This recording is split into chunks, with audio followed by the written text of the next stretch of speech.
guys, welcome back to another video. In today's video, we're going to have a look at the Apple Watch Series 3.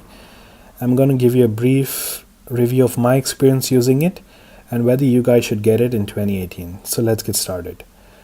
So this is the Apple Watch Series 3. As you can see, I've got it in the 42mm aluminum finish. This is the sports band.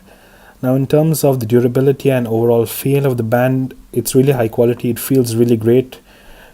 It's really comfortable on your wrist. Also in terms of daily use, I have been using the watch since over a week now, and the band has held up really well. You do not find any sweat stains or things like that. You might notice the occasional oil stain, but you can wash it off and the band remains pretty clean. Since it's black, you can't notice a lot of dirt and grime. So the band is really high quality and there's nothing to worry about the band.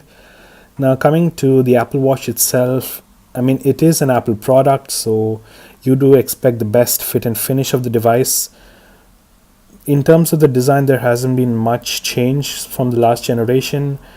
The way the screen seamlessly curves to meet the aluminum body feels really good in the hand. The buttons are tactile, it feels really nice, the way they click. Now coming to the overall feature set of the Apple Watch, there's nothing new. You still have the digital crown, the button, the speaker, the microphones, and the heart rate sensor. Do keep in mind that the Series 3 cannot do the ECG feature, since it's only supported with the Series 4. So with the Series 3 you only get the heart rate sensor, not ECG. Okay, now coming to the Apple Watch itself, the display is OLED and it's pretty bright. Right now I have set it to the lowest brightness setting, so you have no issues viewing it out in direct sunlight, as the display itself is really nice. It's really vibrant, really bright. In terms of the user experience, it's still the same. There's not been quite a lot of change since the original Apple Watch. It's still got this nice bubbly UI, which is really unique and quite nice to look at and quite nice to use. In terms of daily use and practicality, so the Apple Watch Series 3 introduced LTE. My version is not LTE. If it is LTE, you can see the red dot on the digital crown. The version I have is the Wi-Fi and GPS only, since I didn't want to go for the LTE version. Now you can still make and receive calls with this version as well, but you'll have to have your iPhone nearby. You cannot make direct calls from the watch itself. In terms of call quality, I haven't had any issues with call quality. It's been pretty great. The receiver on the other side of the line has not complained of cut calls or dropped calls or unclear sound. It's always been pretty clear. The only gripe I have is that I wish that the speaker on the Apple Watch could be a little bit louder, because when you are using the device in noisy environments, it's quite hard to clearly listen to what the other person is saying on the other side of the line. So that's my only gripe with phone calls.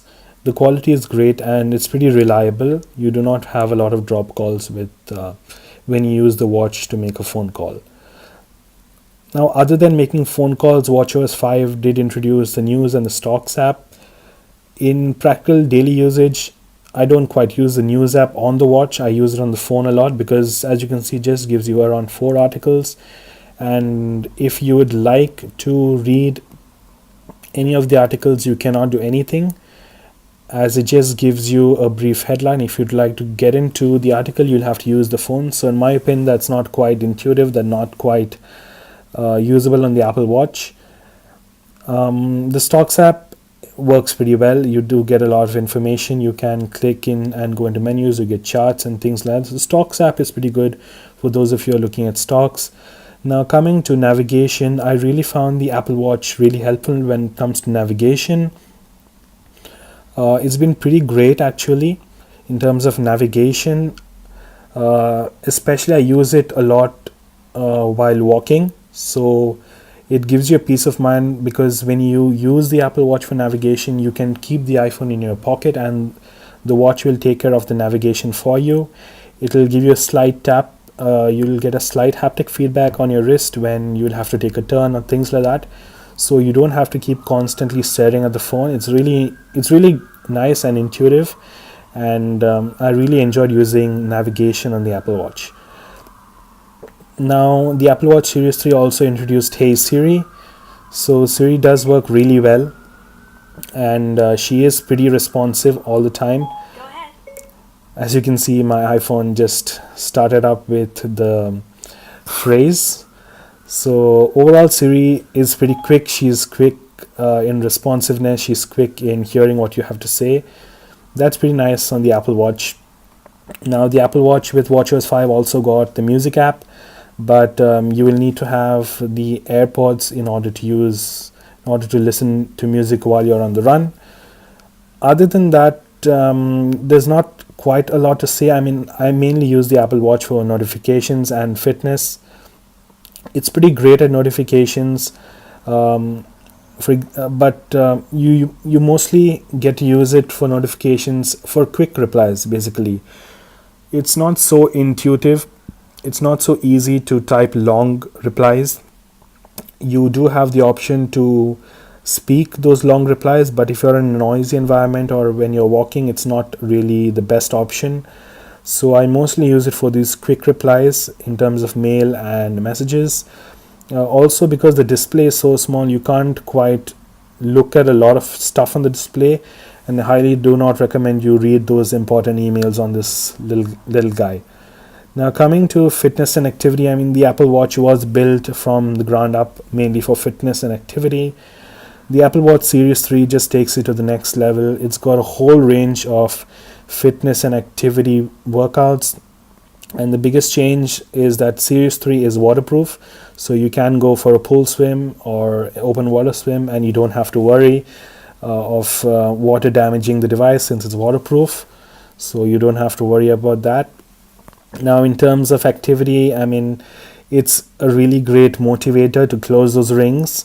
Unfortunately, I don't think I will be able to close my Move ring, but I have closed the exercise ring and the stand isn't quite done yet.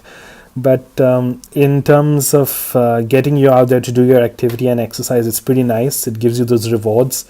So it's a really nice motivator to get you outgoing and get you active in your life. Other than that, it is a watch and it does what it has to do really well. You do have a couple of watch phases that Apple has implemented, but I really wish that they open it up to developers so they can put in their own watch faces, because you've got a limited selection right now. But it's pretty nice. The watch faces are really nice. With WatchOS 5, you have got new watch phases. For example, this one, it's got this smoke effect. It's really nice. This is one, and a few more. This is the vapor effect, sorry. So as a watch, it does what it is advertised to do. It's really great. The best thing is that it doesn't get in the way of what you are doing throughout the day. It works as advertised. It does what it has to do, and it doesn't try to stand out or make things different.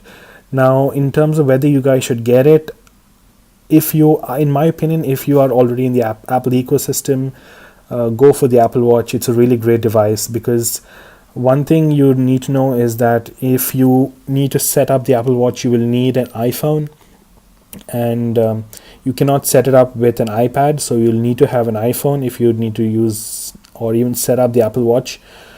I suggest that those of you using Android devices stay away from the Apple Watch, because you will not find much use for it. I recommend you go to the Samsung Gear smartwatch or the Moto 360, or there are a ton of other Android smartwatches out there, but those of you who are in the Apple ecosystem, the Apple Watch is the best at what it does, and I think that's a great start. Now, in terms of should you get in 2018, I think yes, because it isn't quite obsolete right now. It's just the previous generation. Apple has just launched Series 4, so Series 3 is just behind that. And in terms of performance in day-to-day use, it's really smooth, it's really quick. WatchOS 5 has made it much smoother, and the Apple Watch will be getting a couple more updates in the future.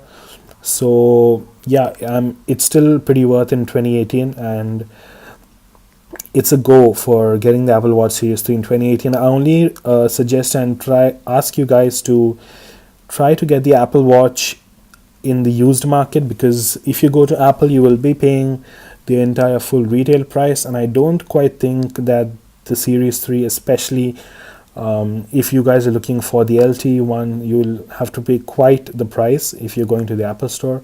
So if you guys could find a good deal online in the used market, I highly recommend that. Otherwise, overall, it's been pretty great experience for me. The battery life of the Apple Watch, I do get around 1.5 day with this device currently, and I usually charge it overnight once in 2 days. So depending on your usage, your battery life will vary, but for me right now, it's been pretty great. And that's it, guys. That is the Apple Watch Series 3. I hope you like the video, and do please like and subscribe, and I'll see you in my next one.